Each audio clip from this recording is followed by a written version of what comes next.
ভালোই লাগে অনেস্টলি। আমার লজ্জা লাগে বাসা সবার সাথে বসে কাজ দেখতে।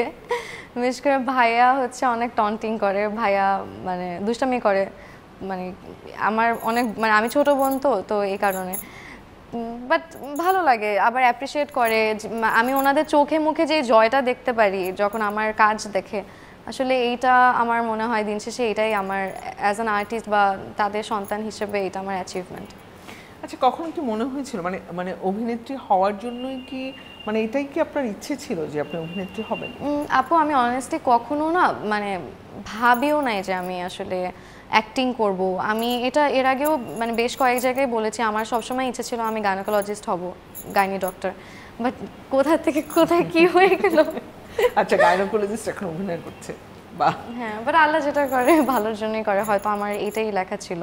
আচ্ছা, আমি একটু জানতে চাই যে এখন তো নাটক করা হচ্ছে, নাটকে দেখছি, নাটক থেকে এর পরের ধাপ যদি আমরা চলচ্চিত্রের কথা বলি, তো সেখানে যাবার ইচ্ছা তটিনের আছে কিনা, বা এ ধরনের কোনো অফার আসলে আসছে কিনা? আমার সিনেমা করার ইচ্ছা আছে, কিন্তু সিনেমা অনেক বড় ডিসিশন, অনেক টাইম কনজিউমিং, তো প্রত্যাশাও বেশি থাকে। তো বড় পর্দার কাজ আসলে একটু বড়সড় প্রিপারেশন নিয়ে করাই ভালো, সময় নিয়ে। আমরা সেই জন্য অপেক্ষা আসলে করে থাকবো।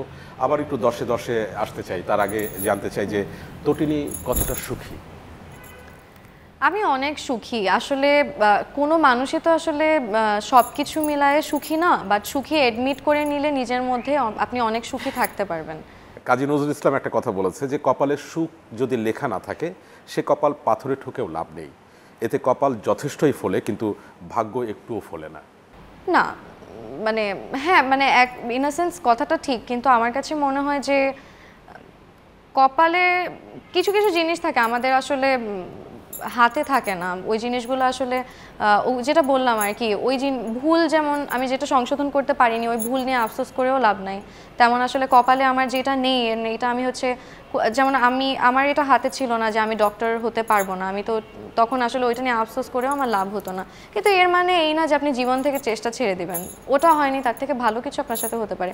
ভাগ্য সবসময় ফলে চেষ্টা যদি থাকে। চেষ্টা যদি থাকে। আমার কাছে দশে দশের তটিনীর জন্য যতগুলো প্রশ্ন, সবই অধিকাংশই কিন্তু প্রেম নিয়ে। তটিনী মেয়েরা প্রথমবার যার প্রেমে পড়ে, সমরেশ মজুমদার বলেছেন, তাকে ঘৃণা করলেও ভুলে যেতে পারে না। পরিষ্কার জল কাগজে পড়লে দেখবেন তার শুকিয়ে যাওয়ার পরেও দাগ রেখে যায়। প্রথম প্রেমের ক্ষেত্রে না, এটা আমার আমার আমার এক্সপিরিয়েন্স থেকে আমি বলি, আমার কাছে আমার মনে হয় মানুষকে ভোলা খুব কঠিন। আমি অন্তত এটা পারি না। মানুষকে ঘৃণা, জানি না কার কীরকমের হচ্ছে ফিলিংস, কিন্তু কাউকে কখনো ভোলা যায় না। আর সে যদি হচ্ছে আপনার প্রেমিক হয় বা যেই হয়, কোনো বন্ধুও হয়, কখনো আপনি ভুলতে পারবেন না, এটা ইম্পসিবল।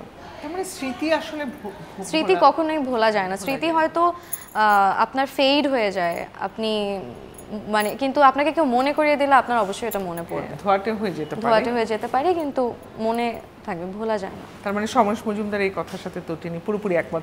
কোনো একটা বিষয় তো তটিনী পুরোপুরি একমত হলো তাহলে। আচ্ছা, আমার কাছে আরেকটি প্রশ্ন আছে, সেটা হচ্ছে রবীন্দ্রনাথ ঠাকুরের। তিনি বলছেন আনন্দকে ভাগ করলে দুটো জিনিস পাওয়া যায়, এর একটা হচ্ছে জ্ঞান, আর একটা হচ্ছে প্রেম। জ্ঞান আর প্রেম, হ্যাঁ। তটিনী আনন্দকে ভাগ করে কি পায়? এবং যদি রবীন্দ্রনাথ ঠাকুরের সাথে একমত হয় যে জ্ঞান এবং প্রেম পাওয়া যায়, তটিনী আসলে আনন্দকে ভাগ করে কোনটা নেবে, জ্ঞান নেবে নাকি প্রেম নেবে? তো এখন ধরেন এটা আসলে খুবই সাবজেক্টিভ বিষয়। একটা আমার খুব পছন্দের একজন মানুষ, সে আমাকে হয়তো তার কথা বলে আনন্দ দিচ্ছে, তার মধ্যে আমি আসলে জ্ঞানের থেকে প্রেমটাই বেশি খুঁজবো, আমি তাকে পছন্দ করি। আর কোনো একজন রেসপেক্টিভ মানুষ বা কোনো হয়তো আমার আত্মীয় স্বজন বা আমার খুব সিনিয়র কেউ আমার সাথে কথা বলছে, তার থেকে আমি চেষ্টা করবো জ্ঞানটা নেওয়ার। এটা আসলে পরিস্থিতির উপর ডিপেন্ড করে আসলে আমি কোনটা কি নিতে চাই, এবং ব্যক্তি মানুষের উপর ডিপেন্ড করে। এবং এই প্রশ্নের উত্তরটা কিন্তু তটিনী দারুণ দিয়েছে। এবং একদম শেষ একটা প্রশ্ন করতে চাই, সেটা হচ্ছে তটিনী, এই যে চলার পথে আমরা না বিভিন্ন ধরনের দর্শন বা বিভিন্ন ধরনের কথা বা উক্তি আমাদের মনের মধ্যে আসলে থাকেই, তো তটিনীর কাছে জানতে চাই এই চলার পথে কোন ধরনের দর্শন কিংবা কোন ধরনের উক্তি যেটা আসলে তটিনীর সবসময় মাথায় থাকে, যে হ্যাঁ চলার পথে কোন ধরনের মানে উদ্ধৃতি বা উক্তি? চলার পথে আমার কাছে মনে হয় যে মানুষকে, পৃথিবীতে সবাইকে ভালোবাসতে হবে, কিন্তু বিশ্বাস কাউকে করতে হবে না। বেশ ভালো কথা, কিন্তু এটা অনেক ভারী কথা, কিন্তু এটা অনেক ভারী কথা।